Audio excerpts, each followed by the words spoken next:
Baik, Assalamualaikum warahmatullahi wabarakatuh. Kami dari kelompok 2 akan mempresentasikan hasil analisis Greenship Homes pada rumah bidan Eko Purwaningsi.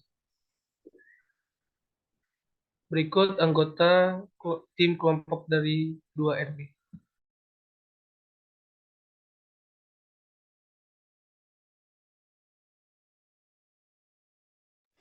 Oke, Rumah Bidan Eko Purwaningsi ini terletak di Desa Siswabangun, Kecamatan Seputi Banyak, Kabupaten Lampung Tengah, Provinsi Lampung. Rumah ini memiliki luas bangunan 185 meter persegi dan luas tanah 1.169 meter persegi, serta menghadap ke arah mata angin timur laut.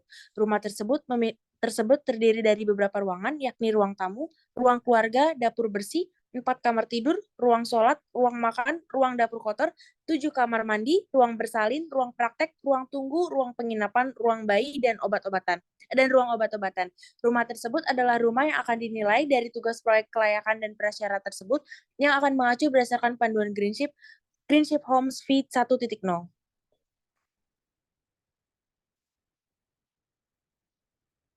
Baik, untuk gambar yang ada di slide ini adalah gambar rumah bidan Eko serta lokasinya berdasarkan Google Maps dan juga denah rumah bidan Eko. Selanjutnya, untuk metodologi ini dilakukan untuk meninjau sejauh mana bangunan penilaian hunian pada rumah bidan Eko Purwaningsi, di mana berfokus pada standar Greenship Home. Penelitian ini menggunakan penelitian kuantitatif, di mana dilakukan observasi lapangan dan wawancara dengan pemilik rumah atau penghuni rumah yang berkaitan. Kemudian data yang diperoleh akan diolah dan dianalisis sesuai dengan aspek Greenship Home. Selanjutnya untuk diagram alir dapat kita lihat yang pertama merumuskan masalah, studi literatur, kemudian selanjutnya observasi, lapangan dan wawancara, kemudian melakukan perhitungan ASD, EC, WC, MRC, IHC, dan BEM. Kemudian menganalisis aspek Greenship Home dan membuat kesimpulan sehingga selesai. Kemudian untuk rumah bidan Eko sendiri telah memenuhi ASD yang pertama pada kriteria 1A yaitu memiliki vegetasi minimum 50% dari luas tanah. Kemudian penggunaan 100% tanaman yang berasal seri lokal dengan jarak maksimum 500 km yang dapat kita lihat dari gambar di samping. Yang selanjutnya yaitu pada SD2 yang memenuhi kriteria yaitu membangun di dalam kawasan yang lengkap minimal 5 dari prasarana dan utilitas. Pada SD3 yang memenuhi kriteria yaitu terdapat minimum 5 jenis fasilitas umum dalam jarak pencapaian jalan utama sejauh 1 km dari tapak. Pada SD4 yang memenuhi kriteria yaitu adanya upaya desain rumah untuk penanggulangan nyamuk. Yang kedua, adanya upaya desain rumah untuk penanggulangan lalat. Yang ketiga, adanya upaya desain rumah untuk penanggulangan kecoak. Dan yang terakhir, adanya upaya manajemen penanggulangan rayap.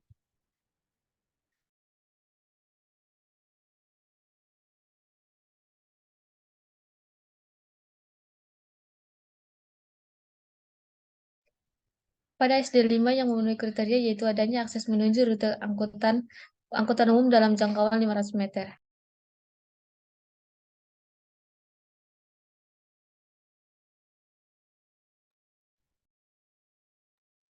Pada SD6 yang memenuhi kriteria yaitu adanya penanganan limpasan air hujan untuk atap. Yang kedua, adanya penanganan limpasan air hujan untuk halaman.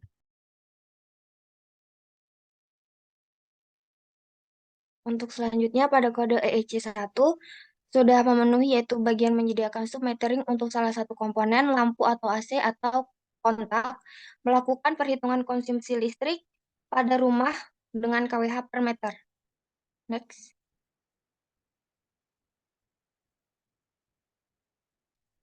Pada EEC2 sudah memenuhi menggunakan lampu dengan penggunaan listrik sebesar 30% lebih hemat daripada besar penggunaan listrik atau daya pencahayaan yang tercantum dalam SNI 036197/2011 dan menggunakan lampu LED dan elektronik balas untuk pencahayaan di dalam rumah, kemudian zonasi pencahayaan untuk ruang keluarga dan ruang makan di rumah.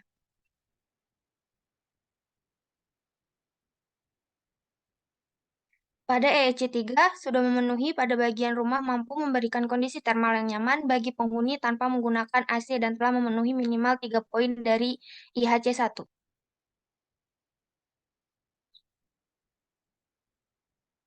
Pada EEC 4 sudah memenuhi di mana adanya upaya desain dan atau penggunaan bahan bangunan yang dapat mereduksi panas pada seluruh atap atau tidak termasuk skylight.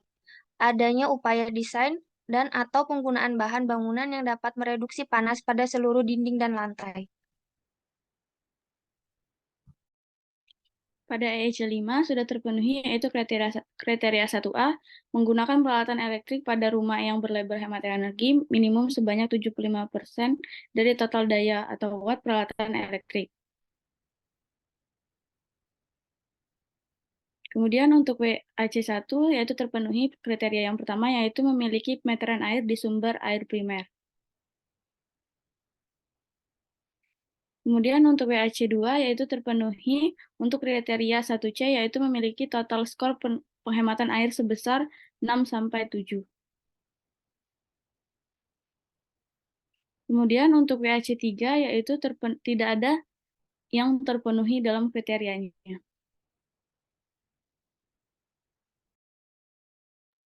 Selanjutnya pada WAC keempat telah memenuhi dua kriteria, yaitu menggunakan sumber air primer PDAM atau air tanah untuk penyiraman tanaman. Yang kedua, memiliki strategi penghematan air untuk penyiraman tanaman. Pada WAC kelima, telah memenuhi dua penilaian, yaitu menggunakan septic tank yang memiliki filter atau media yang dapat memproses air limbah hingga aman bagi lingkungan, dan menggunakan septic tank.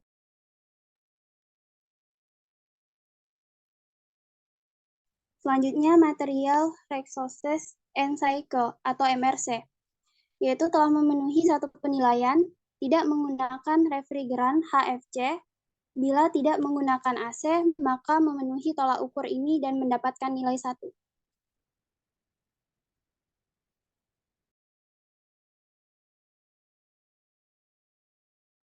Next.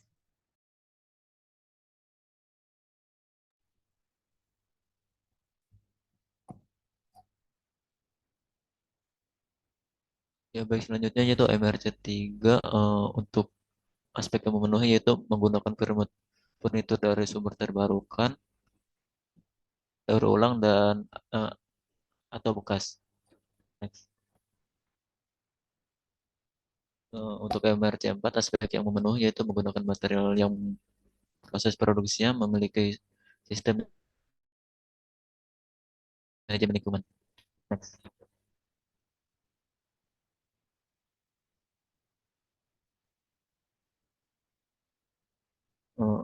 Aspek selanjutnya yaitu menggunakan material yang proses produksinya memiliki sistem manajemen lingkungan.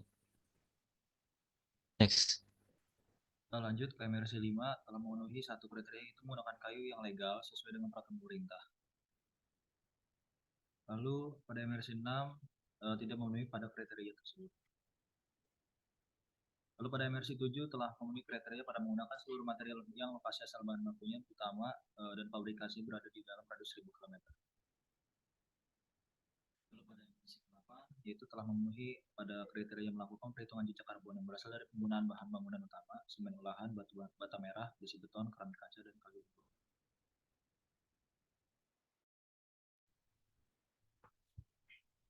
Untuk selanjutnya itu IHC yang pertama yang memenuhi kriteria itu yang pertama luas ventilasi minimum 5-10% dari luas lantai, dan yang kedua itu lebih besar dari 75% dari jumlah luas ruangan, reguler didesain dengan ventilasi silang, dan yang memenuhi kriteria selanjutnya itu memiliki sirkulasi udara untuk seluruh kamar mandi, dan untuk yang memenuhi kriteria selanjutnya itu memiliki sirkulasi udara keluar dapur. Next.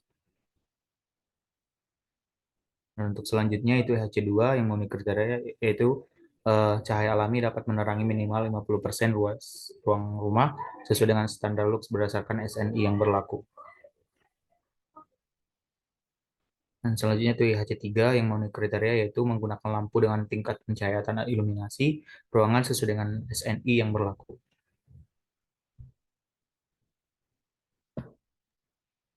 Oke, untuk yang selanjutnya kode IHC4 tolak ukur yang terpenuhi yaitu pada tidak menggunakan produk atau material dan komponen bangunan yang menggunakan timbal merkuri. Untuk gambar dapat lihat di layar. Next. Kemudian pada IHC 5, tolak ukur yang terpenuhi yaitu tingkat kebisingan di ruang dan ruang keluarga tidak boleh dari atau lebih dari sesuai dengan SNI yang berlaku. Next. Kemudian pada IHC 6, kebutuhan luasan ruang pada bangunan minimal 9,9 meter persegi per orang telah terpenuhi. Next. Yang selanjutnya pada kode BEM 1 yang terpenuhi, tolak ukur yang telah terpenuhi yaitu pada kode 1A dan kode 2A. Oke, next. Selanjutnya pada kode BEM 2 telah terpenuhi tolak ukur yaitu adanya panduan tertulis sederhana yang berisi informasi dasar dan panduan teknis rumah dan lingkungan. Next. Selanjutnya di sini ada gambar denah rumah, surat-surat berharga seperti surat KUR, pajak PBB, dan surat izin mendirikan bangunan. Next. Pada BEM 3 ini sudah memenuhi tolak ukur mengikuti aktivitas di sekitar kawasan rumah sebagai upaya untuk meningkatkan kepedulian lingkungan dan menjaga keberlanjutan kawasan sekitar. Next. Selanjutnya pada tolak ukur ini yang terpenuhi adalah mengolah sampah organik dan anorganik yang dilakukan secara mandiri maupun bekerja sama. Next. Pada BEM 5 tentang keamanan dan security, tolak ukur yang terpenuhi adalah memiliki upaya penjaminan keamanan dan penanggulangan bencana. BM 6 yaitu inovasi belum memenuhi syarat yang ada. Next. BM 7 tentang desain rumah tumbuh belum memenuhi syarat. Next. Kesimpulannya berdasarkan pada analisis bukti proyek kelayakan dan persyarat Grand Shiphold, bangunan ini diperoleh bahwa kategori dari masing-masing tabel penilaian yaitu ASD, EEC, WAC, MRC, IHC, dan BM diperoleh nilai total kriteria sebesar 61, berarti bangunan ini termasuk ke dalam peringkat platinum dengan nilai 61 dari syarat minimum nilai platinum 56. Dan bangunan ini sudah sangat layak dan standar dalam bangunan hijau dan sudah layak dihuni. Terima kasih. Baik, terima kasih. Sekianlah hasil dari presentasi diskusi kami terkait dengan Grand Ship Homes di Rumah Bidan Eko Purwaningsi. Kami tutup. Waalaikumsalam warahmatullahi wabarakatuh. Terima kasih.